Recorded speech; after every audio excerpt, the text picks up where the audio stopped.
بسم الله الرحمن الرحيم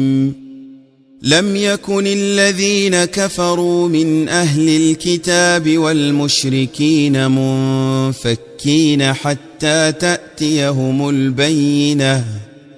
رسول من الله يتلو صحفا مطهرة فيها كتب قيمة وما تفرق الذين أوتوا الكتاب إلا من بعد ما جاءتهم البينة وما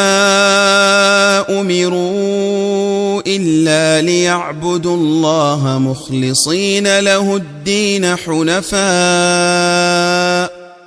ويقيموا الصلاة ويؤتوا الزكاة وذلك دين القيمة إن الذين كفروا من أهل الكتاب والمشركين في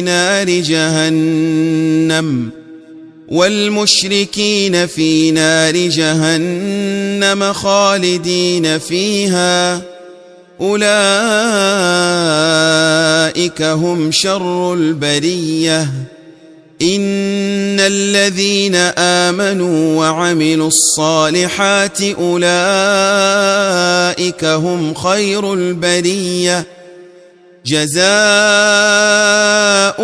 عند ربهم